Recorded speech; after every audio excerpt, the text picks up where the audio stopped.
بسم الله الرحمن الرحيم. سبحان الله وبحمده سبحان الله العظيم. إن الحمد لله نحمده ونستعينه ونستغفره ونعوذ بالله من شرور أنفسنا ومن سيئات أعمالنا.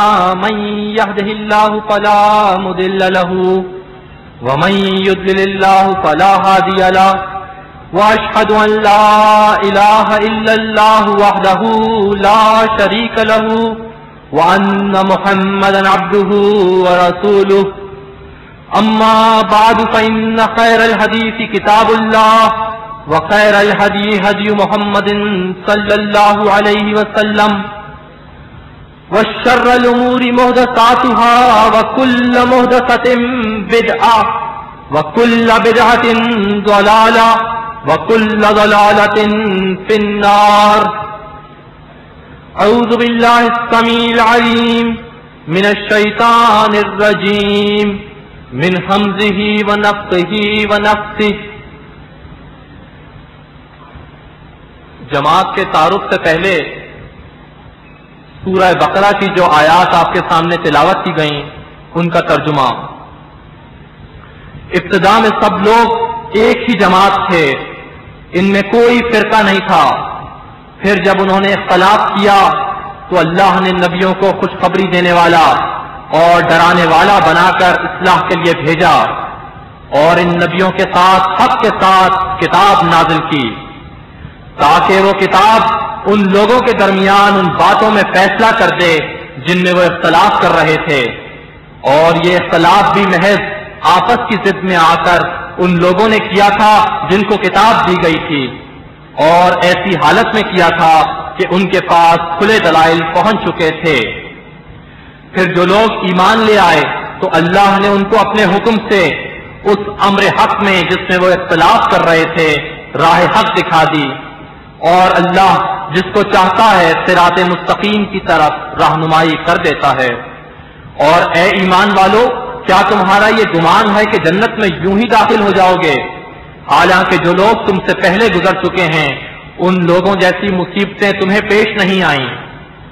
ان کو بڑی بڑی سختیاں اور تکلیفیں پہنچیں اور وہ خوب جھنجھوڑے گئے، یہاں تک کہ رسول اور ایمان والے جو ان کے ساتھ تھے پکار اٹھے، اللہ کی مدد کب آئے گی؟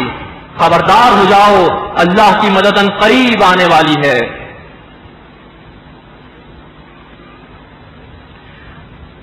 آیات کا ترجمہ آپ نے سماعت فرمایا.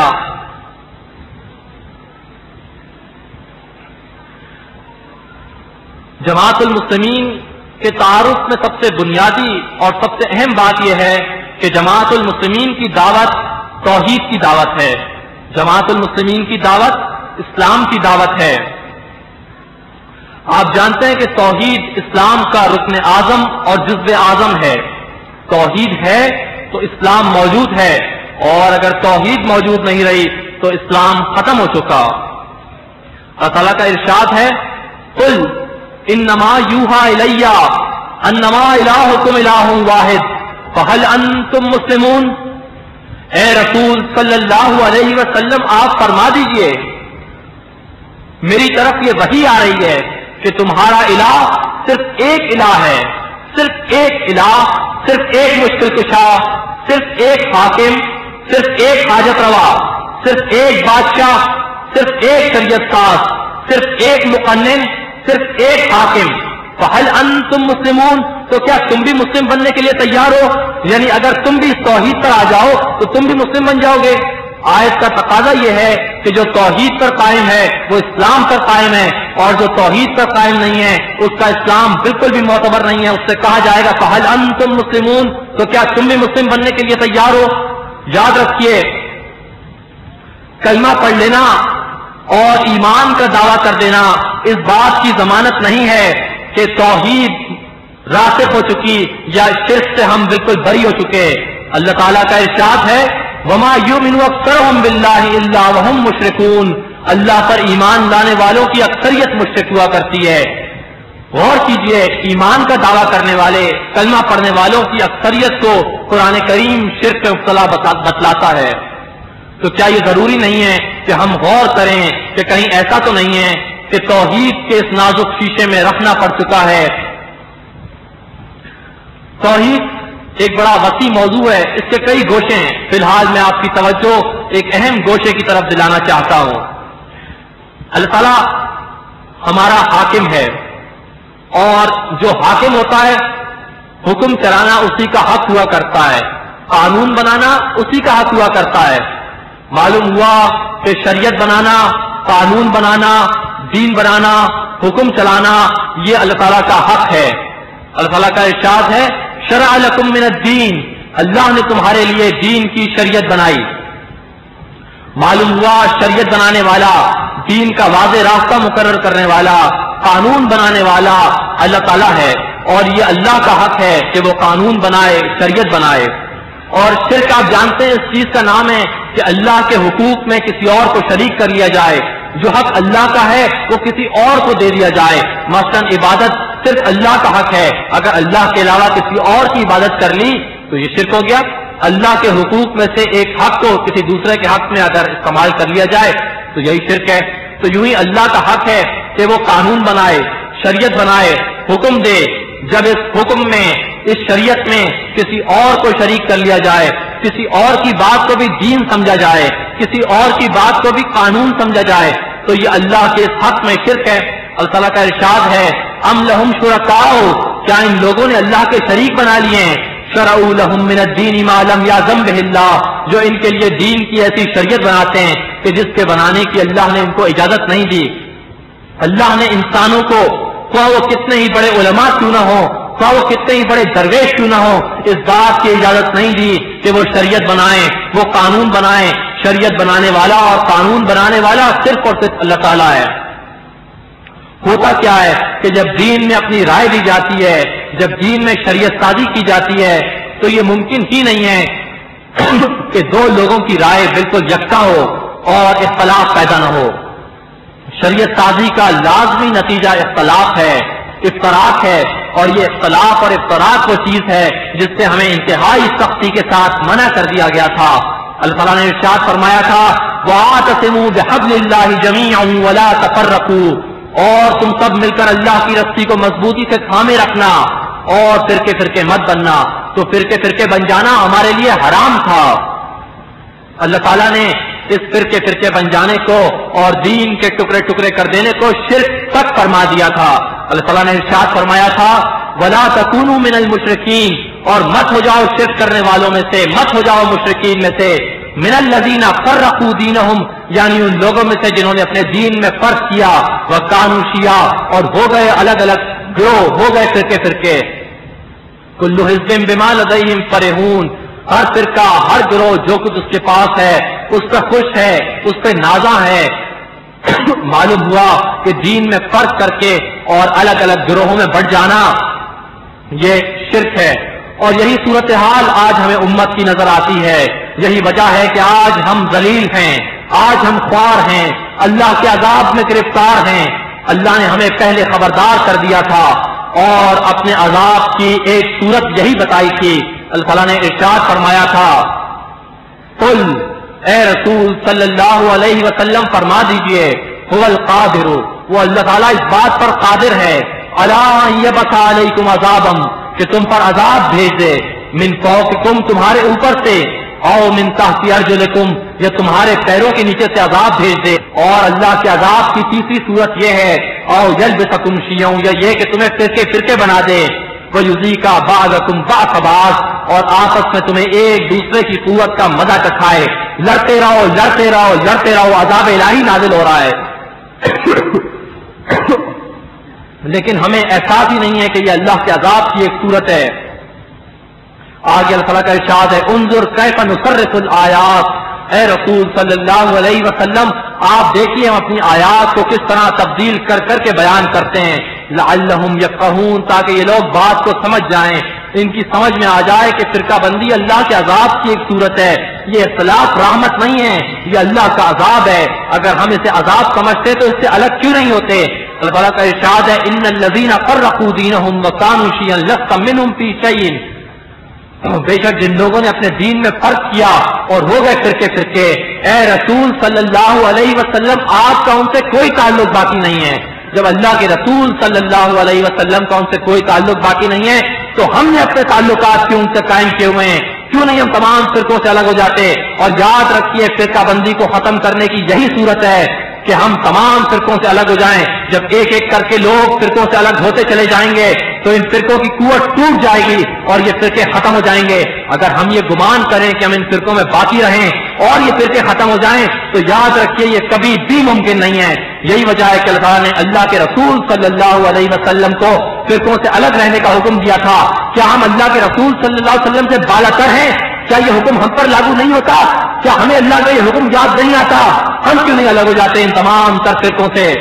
جماعت المسلمین کی یہی دعوت ہے کہ اللہ کو اکیلا اپنا حاکم مانو اور اس کی حاکمیت کو زمین کے چپے چپے پر نافذ کرنے کے لیے جد و جہد کرو۔ اس جد و جہد کے لیے اللہ تعالیٰ کا منشا یہ ہے کہ تمام ایمان والے ایک جماعت کی صورت اختیار کر لیں۔ جب اللہ ایک ہے تو اللہ والوں کا بھی ایک ہونا چاہیے۔ اللہ تعالیٰ کا ارشاد ہے ان ھذہ امتکم امۃ واحدہ وانا ربکم فاتقون، بے شک تمہاری یہ جماعت صرف ایک جماعت ہے اور میں تمہارا رب ہوں اور تم مجھ سے ڈرتے رہنا۔ اگر ہم اللہ سے ڈرتے رہتے تو ایک جماعت کی صورت میں قائم رہتے اور اللہ کے دین کے نفاذ کے لیے، اس کے قانون کو زمین پر قائم کرنے کے لیے، اس کے دین کے غلبے کے لیے ایک جماعت کی صورت میں جد و جہد کرتے، لیکن ہم نے اس سے ڈرنا چھوڑ دیا۔ نتیجہ کیا ہوا کہ ہم الگ الگ گروہوں میں بٹ گئے، الگ الگ فرقوں میں تقسیم ہو گئے، اور آج جب ہمیں ایک ہونے کی دعوت دی جاتی ہے تو یہ دعوت نہ معلوم کیوں ہمیں اتنی بار گزرتی ہے۔ جماعت المسلمین کی یہی دعوت ہے کہ آئیے اسی صورت میں ایک ہو جائیں جو صورت ابتدائی آفرینش میں تھی، جیسا کہ آپ کے سامنے پیش کیا گیا کان الناس امۃ واحدہ، بے شک تمام لوگ ابتدا میں صرف ایک جماعت تھے، کوئی فرقہ نہیں تھا، تو اسی اصلی صورت کی طرف کیوں نہیں ہم لوٹتے؟ اللہ کے رسول صلی اللہ علیہ وسلم کے زمانے میں کتنی جماعتیں تھیں؟ صرف ایک جماعت تھی، کوئی فرقہ موجود نہیں تھا، کیوں نہیں ہم اس صورت کی طرف لوٹتے؟ جبکہ اللہ نے اللہ کے رسول صلی اللہ علیہ وسلم کو ہمارا امام بنایا ہے، ان کے اسوہ حسنہ کو ہمارے لیے نمونہ بنایا ہے۔ اللہ تعالیٰ نے ارشاد فرمایا لقد کان لکم فی رسول اللہ اسوۃ حسنہ، بے شک تمہارے لیے اللہ کے رسول صلی اللہ علیہ وسلم کی زندگی میں بہترین نمونہ ہے۔ جب وہ نمونہ ہمیں بتا رہا ہے کہ وہ زمانے میں صرف ایک جماعت تھی تو کیوں نہیں ہم لوٹتے اسے ایک جماعت کی طرف، اور کیوں نہیں ہم ان تمام تر فرقوں سے الگ ہو جاتے؟ جب وہ حاکم ہمیں بتاتا ہے کہ تمہارا یہ دین اسلام ہے، اللہ تعالیٰ کا ارشاد ہے ان الدین عند اللہ الاسلام، بے شک اللہ کے نزدیک دین صرف اسلام ہے۔